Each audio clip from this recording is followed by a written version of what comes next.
Hey everyone, it's Morgan, and today I'm going to be taking this 2015 Draculaura and customizing her into a shadow Draculaura from the 13 Wishes movie, and I am very excited. So I know some people might be wondering, why am I going to ruin a perfectly good 2015 Draculaura doll? Well, that is because now that I have the 2022 reproduction doll, as you can see, she's up here on my shelf. Thank you, Mattel, for sending me her. Anyway, she's just like, I have no use for this doll anymore, you know? I don't really need two basic Draculauras on my shelf, and she's not as cute as the reproduction.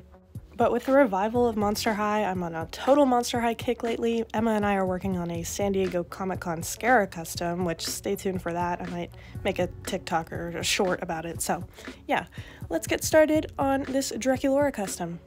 So as per usual, to start things off, I'm going to remove all of her accessories and then we will prep her for customizing.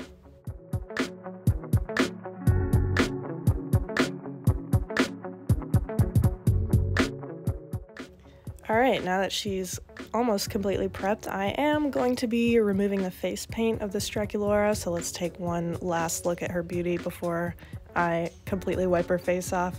I know it's not totally necessary, but I wanted her to have like a more sinister, evil look to her face, so that will require me doing a totally different look. As usual, I'm using 100% acetone and some Q-tips, cotton swabs, tissues, whatever works.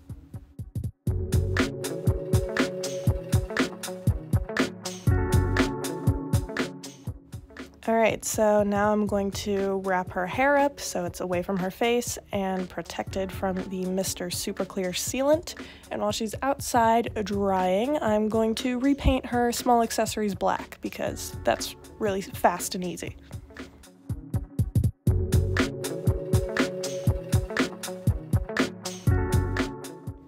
Okay, I sprayed her face a few times with the sealant, and let's start off with some watercolor pencils.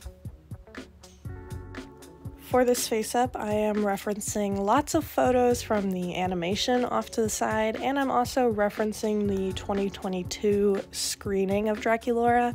It doesn't really look like that in the end, because I mostly based it off the animation style, but I think she kinda looks like a factory face-up, so I'm very happy with that. I really loved getting to do these angry eyebrows because I don't really get to be that expressive in my customs sometimes, so this was a nice change.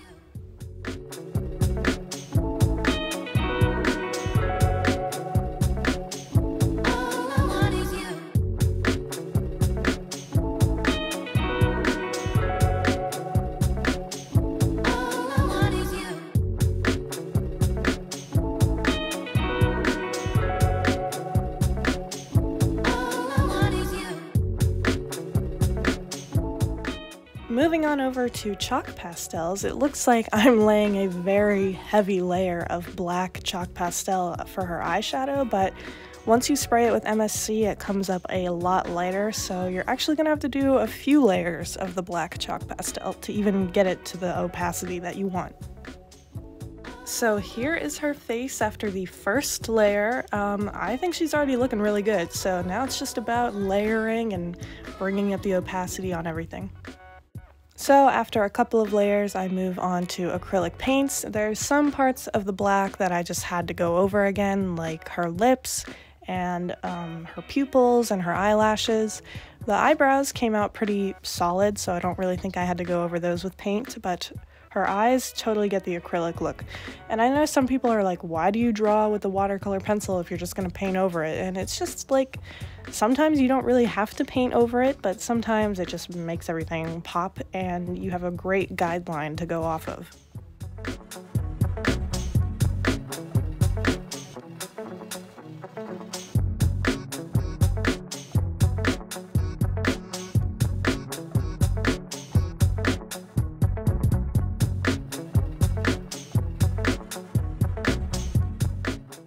Painting this super tiny broken heart on Draculaura's cheek was super tedious, and I never want to do it again. So if you look at just about any Monster High doll's eyes, they usually have this bright pop of color in their iris, so I added this really light pink to be the pop of color. in her red irises.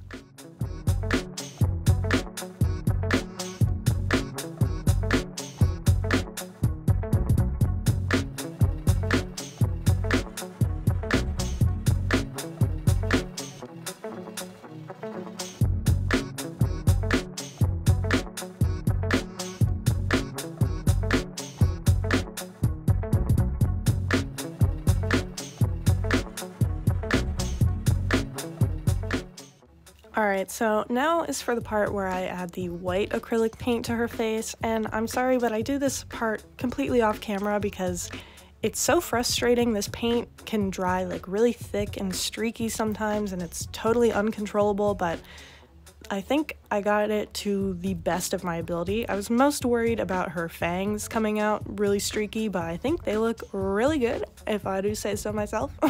So right now I'm just adding some gloss varnish to her eyes and lips, which I should have waited until I took pictures of her, but I really wanted the color to be even more vibrant in her eyes, so I just couldn't wait, you know? Her bangs did get a little messed up, but that's an easy fix if you just take a hair straightener with some low heat and it'll go right back into place. It's super easy. So now I'm just putting her earrings back on, which I really love how they look. I didn't paint the inside peg because it's just gonna get paint all over her ears and I don't want that to happen.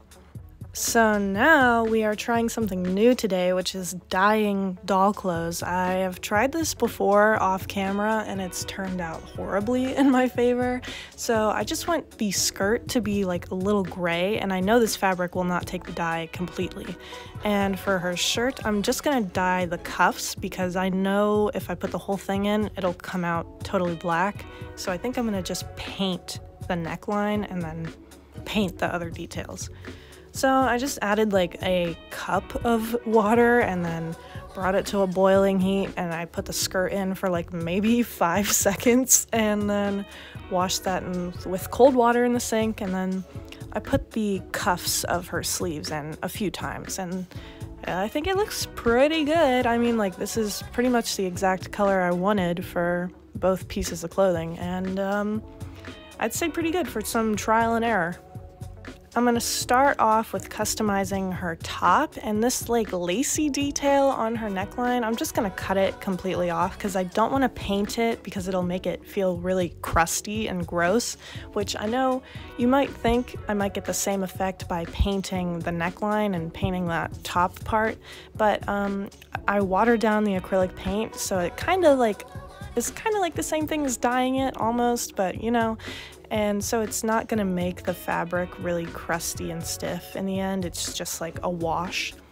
And then I paint these like weird black spike details that Draculaura has all over her outfit in her shadow form. I don't know what to call this, but it was a little tedious and a little annoying, but I like how it came out.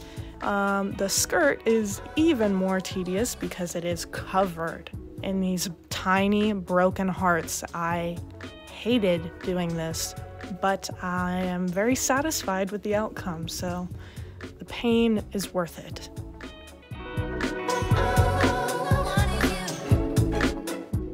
So here is her top and her skirt all done. I added this little piece of black ribbon to replace the white lace that was there because I think that looks better. So let's assemble her new outfit. I think it looks pretty good. So in the animation, she also has like these pink metallic details on her tights, which I am not gonna do that because I don't know how to do that. It would just take me forever, sorry. So I ended up painting her shoes entirely off camera because I really couldn't get the pink that I wanted.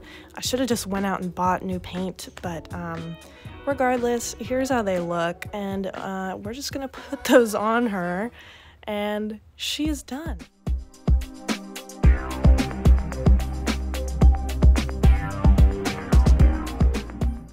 So I am really happy with how she turned out, especially her face up.